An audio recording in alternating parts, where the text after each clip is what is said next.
കുംഭമേളയിലെ viral പെൺകുട്ടിക്ക് സുരക്ഷ ഒരുക്കുന്ന കാര്യത്തിൽ കൊച്ചി സിറ്റി പോലീസിന്റെ തീരുമാനം എന്താണ്? ഇതുമായി ബന്ധപ്പെട്ട് സിറ്റി പോലീസ് കമ്മീഷണർ ഇന്ന് നിലപാട് വ്യക്തമാക്കിയിട്ടുണ്ട്. അതായത് ഇതുവരെയും തീരുമാനമൊന്നും എടുത്തിട്ടില്ല. പെൺകുട്ടിയുടെ അറസ്റ്റ് പാടില്ലെന്ന് കോടതി ഉത്തരവുണ്ട്. ഇക്കാര്യം മധ്യപ്രദേശ് പോലീസിനെ അറിയിച്ചുവെന്നും കമ്മീഷണർ വ്യക്തമാക്കിയിരിക്കുകയാണ്. അവരുടെ അച്ഛനുடைய പരാതിയിൽ മധ്യപ്രദേശിൽ ഒരു കിഡ്നാപ്പിംഗ് കേസ് എടുത്തിട്ടുണ്ട്. അതിനുடைய അന്വേഷണത്തിന്റെ ഭാഗമായിട്ട് മധ്യപ്രദേശ് പോലീസ് നമുക്കിവിടെ എത്തിയിട്ടുണ്ടായിരുന്നു. നമ്മളിവിടെ ഹൈക്കോടതിയുടെ ഓർഡറും ഇതാണ് സ്റ്റേറ്റസ്. അത് 20-ാം തീയതി വരെ ഏതെങ്കിലും ഫോഴ്സിബിൾ ആക്ഷൻ എടുക്കാം ഹൈക്കോടതിയുടെ സ്റ്റേ ഉണ്ടെന്ന കാര്യം നമ്മൾ അവർക്ക് അറിയിച്ചത്. അവർ പ്രൊട്ടക്ഷനൊക്കെയായിട്ടും മറ്റു കാര്യങ്ങൾക്കായിട്ടും ഇമെയിൽ മുഖാന്തരം പലതരപ്പെട്ട ഓഫീസറുകൾക്കും പ്രസിഡന്റ് ഓഫ് ഇന്ത്യ തൊട്ട് എല്ലാവർക്കും ഇമെയിൽ കൊടുത്തിട്ടുണ്ട്. ഓൾറെഡി കോടതി ഈ മാറ്റർ സീസ് ചെയ്തുകൊണ്ട് ഇതൊക്കെ നമുക്കിതിൽ കൂടുതൽ പറയാനൊന്നുമില്ല. വിശദാംശങ്ങളുമായി കൊച്ചിയിൽ നിന്ന് നവമി ദിനേശ് ചേരുന്നുണ്ട്. നവമി, കഴിഞ്ഞ 2 ദിവസത്തോളം മധ്യപ്രദേശ് പോലീസ് കൊച്ചിയിലുണ്ടായിരുന്നു. ആ പെൺകുട്ടിയെയും അതോടൊപ്പം ഫർമാൻ ഖാനെയും ചോദ്യം ചെയ്യുകയായിരുന്നു ലക്ഷ്യം. പക്ഷേ അതിനിടെ ഈ അറസ്റ്റ് പാടില്ല, പെൺകുട്ടിയുടെ അറസ്റ്റ് പാടില്ല എന്ന കോടതിയുടെ ഉത്തരവ്, ഫർമാൻ ഖാനെ അറസ്റ്റ് ചെയ്തെന്ന് കോടതിയുടെ ഉത്തരവ്, ഒടുവിൽ മധ്യപ്രദേശ് പോലീസ് മടങ്ങിപ്പോയോ? എന്താണ് അവരുടെ തുടർ നീക്കമെന്നറിയണം. കാരണം കൊച്ചി സിറ്റി പോലീസിന് തനിക്ക് സുരക്ഷ വേണമെന്ന് ആവശ്യപ്പെട്ടുകൊണ്ട് കേരള പോലീസിന് ഈ പെൺകുട്ടി പരാതി ഉൾപ്പെടെ നൽകിയതാണ്. ഇതിൻ്റെ അടിസ്ഥാനത്തിലാണ് അത്തരമൊരു തീരുമാനമെടുത്തത്, അതോ കോടതി ഉത്തരവിൻ്റെ പശ്ചാത്തലത്തിലായിരുന്നു തീരുമാനം?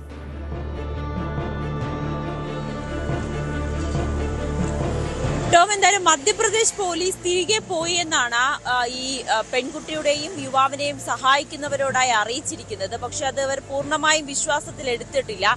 തൽക്കാലം മധ്യപ്രദേശ് പോലീസിന് മുന്നിലെത്തി മൊഴി നൽകേണ്ടതില്ല, പകരം ഒരു രഹസ്യമൊഴി അടക്കം നൽകിയാൽ മതി എന്നൊരു തീരുമാനമാണ് ഈ പെൺകുട്ടിക്ക് ലഭിച്ച ഒരു നിയമോപദേശത്തിന്റെ അടിസ്ഥാനത്തിൽ, അല്ലെങ്കിൽ അഭിഭാഷകൻ നൽകിയിരിക്കുന്ന ഉപദേശം. തൽക്കാലം എന്തായാലും മധ്യപ്രദേശ് പോലീസ് പോയി എന്ന് ഇവരോട് പറയുന്നുണ്ട്. പക്ഷെ അത് നമ്മൾ കേരള പോലീസും അത് അത്തരത്തിലുള്ള കാര്യങ്ങളൊന്നും സ്ഥിരീകരിക്കുന്നില്ല. നമ്മൾ ചോദിച്ചപ്പോഴും കമ്മീഷണർ അതിന് മറുപടി ഒന്നും നൽകിയിട്ടില്ല. എന്തായാലും ഒരു കാര്യം കമ്മീഷണർ ഉറപ്പിച്ച് ആവർത്തിച്ചു പറയുന്നത്, കോടതിയിൽ നിന്നുള്ള ഉത്തരവ്, അതായത് 20-ാം തീയതി വരെ ഫർമാൻ ഖാന്റെയോ പെൺകുട്ടിയുടെയോ അറസ്റ്റ് പാടില്ല എന്നൊരു ഉത്തരവ് മധ്യപ്രദേശ് പോലീസിന് കൈമാറിയിട്ടുണ്ട്. കോടതി ഉത്തരവ് മധ്യപ്രദേശ് പോലീസിന് കൈമാറിയിട്ടുണ്ട്. സാധാരണ ഒരു സേനയ്ക്ക് കൊടുക്കുന്ന എല്ലാ സഹായങ്ങളും മധ്യപ്രദേശ് പോലീസിനും നൽകിയിട്ടുണ്ട്. മറ്റ് കാര്യങ്ങളിലൊന്നും ഇപ്പോൾ വെളിപ്പെടുത്താൻ കഴിയില്ല, അല്ലെങ്കിൽ മറ്റു കാര്യങ്ങളിലൊന്നും ഒരു തീരുമാനമെടുത്തിട്ടില്ല. പ്രത്യേകിച്ച് പെൺകുട്ടി ഇമെയിൽ മുഖേനയാണ് പോലീസ് സുരക്ഷ ആവശ്യപ്പെട്ടുകൊണ്ട് പരാതി അയച്ചത്. അതിലും തൽക്കാലം തീരുമാനങ്ങൾ എടുക്കുകയോ ഏതെങ്കിലും നടപടികളിലേക്കോ കടന്നിട്ടില്ല എന്നുകൂടി കമ്മീഷണർ വ്യക്തമാക്കിയിട്ടുണ്ട്. ഇരുവരും എവിടെയാണെന്ന് ഇപ്പോഴും അറിയില്ല.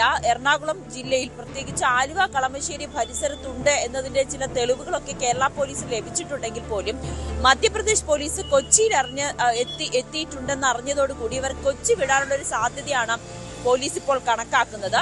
അതോടൊപ്പം തന്നെ ഈ FIR റദ്ദാക്കണമെന്ന് ആവശ്യപ്പെട്ടുകൊണ്ട്, അതായത് മധ്യപ്രദേശിൽ രജിസ്റ്റർ ചെയ്ത കേസ് റദ്ദാക്കണമെന്ന് ആവശ്യപ്പെട്ടുകൊണ്ട് ഹൈക്കോടതിയെ സമീപിക്കാനുള്ള ഒരു നീക്കത്തിലേക്കാണ് ഈ പെൺകുട്ടി കടക്കുന്നതെന്ന് കൂടി നമ്മൾ ഇവരുടെ സഹായികളിൽ നിന്നും വിവരങ്ങൾ ലഭ്യമാകുന്നുണ്ട്.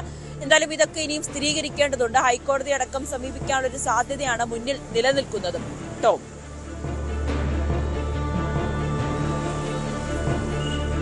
നവമി, അതിനിടെ രാഹുൽ ഈശ്വർ ഇന്നലെ ചില വെളിപ്പെടുത്തലുമായി രംഗത്തെത്തിയിരുന്നല്ലോ. അതായത് ഈ പെൺകുട്ടിക്ക് പ്രായപൂർത്തിയായിട്ടുണ്ട്, അനുജന്റെ സർട്ടിഫിക്കറ്റ് കാണിച്ചുകൊണ്ടാണ് ഈ രീതിയിൽ തെറ്റിദ്ധാരണ പരത്തുന്നത്, ഇതിന് പിന്നിൽ മറ്റ് ഗൂഢലക്ഷ്യങ്ങളുണ്ട് എന്നായിരുന്നു രാഹുൽ ഈശ്വറിൻ്റെ ആരോപണം. അതിൻ്റെ അടിസ്ഥാനത്തിൽ രാഹുൽ ഈശ്വർ മുഖ്യമന്ത്രിക്കടക്കം പരാതി നൽകും, അതായത് ഈ പരാതി നൽകിയ യുവാവിനെതിരെ പരാതി നൽകുമെന്നായിരുന്നു രാഹുൽ ഈശ്വർ ഇന്നലെ വ്യക്തമാക്കിയത്. ഇക്കാര്യങ്ങളടക്കം കേരള പോലീസ് പരിശോധിക്കുന്നുണ്ടോ? കാരണം ഇതൊരു തെറ്റായി ഒരു മതസ്പർദ്ധ ഉണ്ടാക്കുക എന്ന ലക്ഷ്യത്തോടു കൂടി, ഒരു തെറ്റിദ്ധാരണ പരത്തുന്ന എന്ന ലക്ഷ്യത്തോടു കൂടിയായിരുന്നോ ഈ നീക്കം? അതേക്കുറിച്ച് കേരള പോലീസിൻ്റെ അന്വേഷണമുണ്ടോ? അതോ മധ്യപ്രദേശ് പോലീസ് ഈ രീതിയിൽ ആണ് മുന്നോട്ട് പോകുന്നത്? അതായത് ആശുപത്രി രേഖകളടക്കം പരിശോധിച്ച് അത് പ്രായപൂർത്തിയായില്ലെന്ന് കണ്ടെത്തി അതിൻ്റെ അടിസ്ഥാനത്തിലാണ് ഈ പോക്സോ കേസ് ഫർമാൻ ഖാനെതിരെ എടുത്തത്. കൂടുതൽ പേർക്കെതിരെ നടപടിയൊക്കെ ഉണ്ടാകുമെന്ന വാർത്തകളൊക്കെ വന്നതാണ്. മധ്യപ്രദേശ് പോലീസിൻ്റെയും അതോടൊപ്പം കേരള പോലീസിൻ്റെയും തുടർ നീക്കങ്ങൾ എന്താണെന്ന് കൂടി അറിയണം.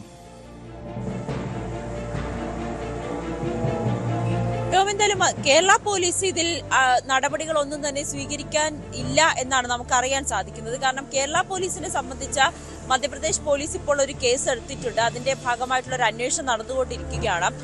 ഈ പെൺകുട്ടിയുടെ സർട്ടിഫിക്കറ്റ് അടക്കം മധ്യപ്രദേശ് പോലീസിന്റെ കയ്യിലുള്ളത് അത് ഈ പ്രായപൂർത്തിയായിട്ടില്ല, പെൺകുട്ടിക്ക് പ്രായപൂർത്തിയായിട്ടില്ല എന്ന് കാണിച്ചുകൊണ്ടുള്ള രേഖകളാണ്. അത് സ്വാഭാവികമായും കേരള പോലീസിനും കാണിച്ചിട്ടുണ്ട്. അവർ പറയുന്നതനുസരിച്ച് തങ്ങൾക്ക് ചെയ്യാൻ കഴിയുന്ന സഹായങ്ങൾ ചെയ്യുന്നുണ്ടെന്നാണ്. അതിനപ്പുറത്തേക്ക് ഈ വിഷയത്തിൽ കേരള പോലീസ് ഒരു അന്വേഷണം നടത്തുന്നില്ല. പകരം ഹൈക്കോടതിയിലാണ് ഇവരുടെ ഈ അറസ്റ്റ് തടയണമെന്ന് ആവശ്യപ്പെട്ടുകൊണ്ട് ഫർമാൻ ഖാനും പെൺകുട്ടിയെ സമീപിച്ചത്. അതിന്റെ അടിസ്ഥാനത്തിലാണ് ഇപ്പോൾ ഹൈക്കോടതി 20-ാം തീയതി വരെ അവരുടെ അറസ്റ്റ് തടഞ്ഞുകൊണ്ടുള്ള ഒരു ഉത്തരവും വന്നിരിക്കുന്നത്. മധ്യപ്രദേശ് പോലീസ് തട്ടിക്കൊണ്ടുപോകൽ, പോക്സോ കേസ് അടക്കമുള്ള വകുപ്പുകളാണ്, പോക്സോ കേസിൽ തട്ടിക്കൊണ്ടുപോകൽ അടക്കമുള്ള വകുപ്പുകളാണ് ചുമത്തിയിരിക്കുന്നത്. എന്തായാലും ഈ ഹൈക്കോടതിയുടെ ഉത്തരവുള്ളത് കൊണ്ട് സ്വാഭാവികമായും മധ്യപ്രദേശ് പോലീസും അറസ്റ്റിലേക്കൊന്നും കടക്കില്ല.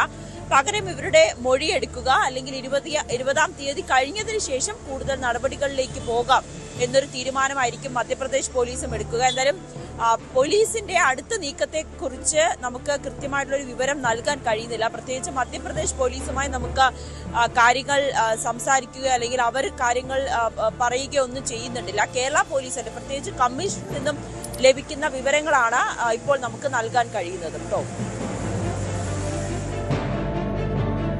യെസ്, വ്യക്തമാണ്. കൊച്ചിയിൽ നിന്ന് നവമി ദിനേശാണ്.